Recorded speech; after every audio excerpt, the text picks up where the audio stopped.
I'm Sam Eckmann of Gold Derby, and I am sitting here with the composer of HBO's The Nevers, Emmy winner, Grammy winner, Mark Isham.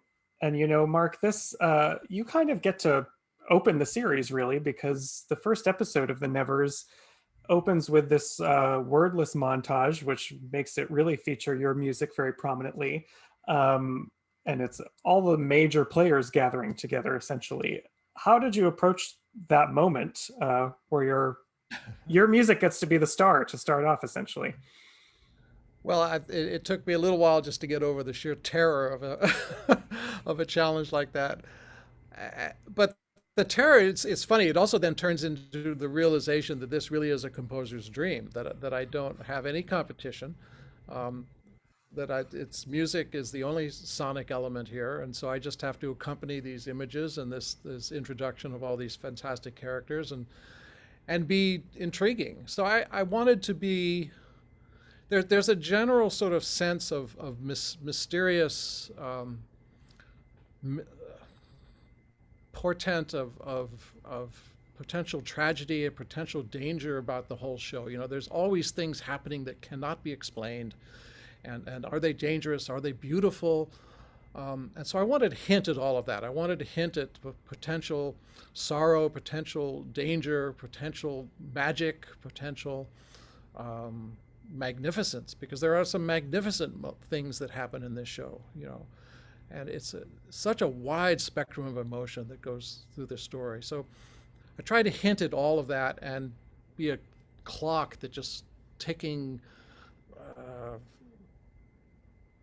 tease as you know, that just keeps pulling you through. Who's this? Who this? Well, I wonder what they are. Who do they, you know? Oh, they know them. Okay, they're friends with them, but who are they? You know, all the way to this sort of climactic introduction to present time, where the story actually starts. Yeah, very true. And the score, it's sort of this mashup of a period piece and sci-fi. A lot of the score, especially in that opening too, has a sort of classical sense to it. There's a lot of strings. How did you land on centering on that style? It was very much taking those elements that you just mentioned and seeing, well, what can I do to really accentuate that? To let's keep it grounded in the imagery that you see. I mean, but then you get these glimpses of things that are fantastical and not of just the turn of the century. So, and so the music tried to be the same thing. That I have string soloists, I have a chamber string orchestra, but then hiding in around the edges are these strange sonic things that can come out and grab you, just pretty much just like the elements in the story. They just sort of come out of the fabric of Joss's imagination and grab you, you know. Yeah. And the series there's a ton of characters. It's a quite epic scope that the series has. And I know a lot of the times for composers, there is often like a character, a main character will be accompanied by a certain theme. Um, is that a daunting thing in this process? Were you trying to create a theme for certain characters, or was there simply too many of them and you were more focused on the moment? It's too daunting a task for a story like this. And to be honest with you, I've never found that particular approach that effective. I mean, look, it can be terribly effective. There's nothing like Indiana Jones driving, you know, running into the room and da da da, and you hear that theme. I mean, that works. Let's face it, it's brilliant. But in a story like this, it's more about relationships. For instance, Penance doesn't have a theme, Mrs. True doesn't really have a theme, but the fact that they have met and they've formed this alliance, that has a theme, right? So that you can play it with her, with Penance, or you can play it with Amalia, and it can tell you, yes, that Penance is, even though she's not in the scene, Penance has her back, you know? And thematic structure like that I always found a lot more valuable in helping to tell the story. We have the mystery of the Galanthi. What is the Galanthi? There's a sound for that. That's not even really a theme. It's more of a sonic quality, a small motif. So things like that. There's another sort of relationship theme that Mary and the cop boxer guy, I forget his name. but the Ben Chapin character, they have an ill-fated romance. So sort of romances and relationships tends to get a certain theme. Yeah.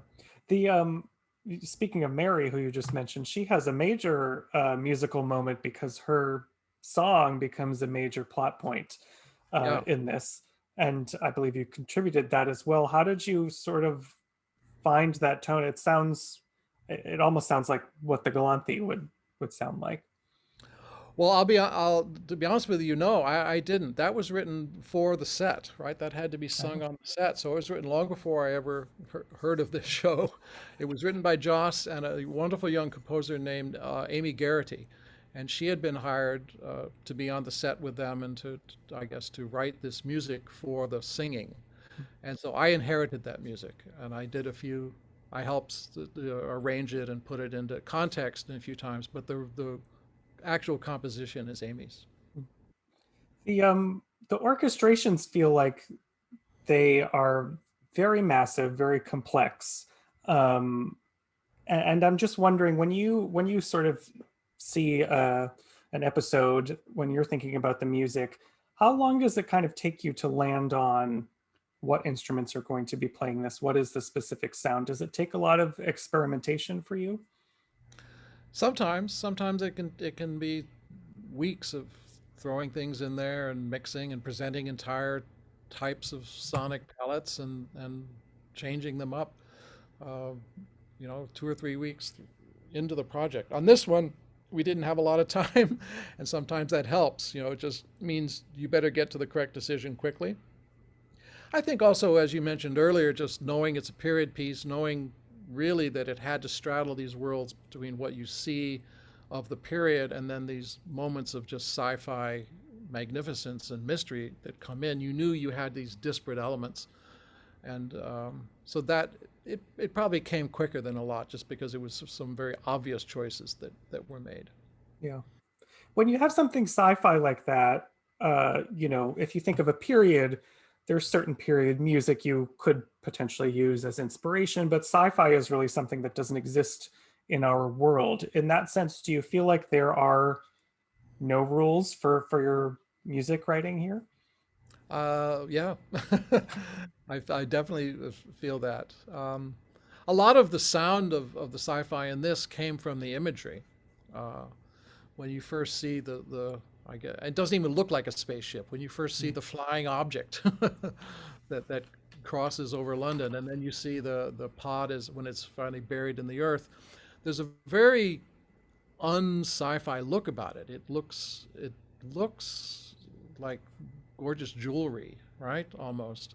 And then the pod that's buried in the earth has a very organic feel. It looks like a seed, hugely magnified seed of some sort. So it's not these sounds of cold metal and perfect spheres or hard edges, which we sort of associate with sci-fi imagery. It's very warm and organic sci-fi. And so consequently the sound design that I did for that, I tried to keep that quality. And certainly when that first ship arrives in the air, it's beautiful. And so there's just a beauty to it and a magnificence to it. And then the pod, it's warm but frightening in a way, but very earthy. And so the sounds felt like they could be coming up, from the bottom of the earth. Yeah, a lot of it felt very, even though it's rooted in this world, they're real creatures, but the music has, as if you take a classical period piece and then put something, there's like an element of magic Hmm. in it, not necessarily sort of hard sounds, just more magical sounds to me. Was that ever in your mind? That was exactly it. I can't thank you enough for expressing that. That's exactly what I was going for. Oh, good. Yeah, Well, then it came across perfectly. good, good. You also have a background sort of in electronic music, new age music as a musician and performer. Do you think that work and that experience shows up in your film scoring work? I do very much so. I mean, I was enthralled by electronics many, many years ago when the first Buchla and Moog synthesizers came out, and I remember working my my boxing and cleaning jobs. I started off working in a music store, so I could be close to the instruments at least, and saving up money, for my first synthesizer many, many years ago. I was just intrigued. I realized, back then that this was really had just expanded the vocabulary of music almost to the infinite. Right now, you had a musical instrument that you could design its sound, and it could be unique every time you turned it on, and that was a unique concept. And I recognized that at a young age, and so I've always just been enamored of that. And I have a vast collection of synthesizers from over the last many, many years.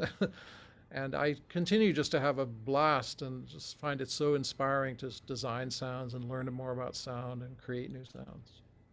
And did a lot of this score, like maybe some of those magical elements, come from synthesizers, or were you more focused on other instruments? No, a lot of the magic does come from a judicious use of synthesizers, knowing how to keep them feeling organic and feeling warm and feeling like, yes, that's a plucked instrument, but it's not like a piano. That's kind of a strangely magical plucked something or another, and that's the effect you want to create. Yeah. You also have a very diverse resume for scoring, and you work between series and film quite often. And I'm curious, how does those two processes differ for you? It doesn't differ too at all for me because I started off in film, and and then I dabbled in television for a while, but it was quite a number of years ago, and so I just did opening. Those are the days when you had main titles for television, and so I would do a main title, and then I would turn it over to someone else. Um, but well, it's coming up on 10 years ago. Someone, Don Soler at ABC, said, I need you back in television. And I said, well, I'm going to do it in the same way that I do films. I'm going to use my same crew. I'm going to treat it the same way. We're going to mix it in surround. It's going to be a little mini film score every week. And that way I could still think of it that way and want to do that same quality work. I wanted to treat television the same way I would treat a film and not think it should be demeaned in any way, that it should have just as good quality as anything else. And of course, television now is just on fire. I mean, it is where the quality is. Film is having a hard time keeping up with television these days. So I've kept the process the same, and I'm very, very happy I have, and it's allowed me, I think, to bring a lot of just tremendously creative people in my side of the world into these projects, and to have a lot of fun. We have to work quicker. That's the one thing. Television moves at a much quicker pace. Was there ever a desire to bring a main title theme for the Nevers, or was that not? It was discussed at length. I wrote several main titles. They never could get an image that they liked. That ultimately came down to that. I had several approvals on music, but they couldn't get the marriage of the image with the music in time to make that first deadline. So we have episodes 7 through 12 are being worked on now, and I fully intend to get a main title in for those. Well, we can't wait to see that. I'm very excited for the remaining episodes to come out, especially after where we left off on episode 6. Tell me about it. I can't wait either. And sticking with main titles, before I have to let you go, you won an Emmy for the main title theme for Easy Streets, and it seems like, I'm not a musician, but to me it seems like a daunting task to have to sum up a series, really, with one little piece of music for a TV series. What is the key to that process in your eyes? What would make a successful main title theme? Well, I think it's like it's as if you're scoring a film 40 years ago. Like a film score 40, 50 years ago had to have its big theme, right? The golden days of Henry Mancini and John Williams, you had to have that big theme. And that theme had to capture the essence of your lead characters and the story that they go through in this film and the essence of the communication of this. And so that's really what a main title has to do for television. It has to capture just the complete essence of what is this show about? What is, and it can be harder because it's not just an hour and a half. You know, like a film it tends to be a little more compact. Some of these, a series, like I did 7 years of Once Upon a Time. And I was very fortunate, and the themes I wrote for that made it through 7 years, and they seem to reflect the characters for and effectively for 7 years. So it takes understanding emotion and what the emotional core is, right, and just making sure your music is communicating that emotional core. Well, we can't wait to see what is communicated when the Nevers returns for its remaining batch of episodes. So Yep. can't wait to see what work you turn out there. Everyone who's out there watching, make sure you subscribe to Gold Derby. And Mark, thank you so much for sitting down and chatting the Nevers with me. It's been my pleasure.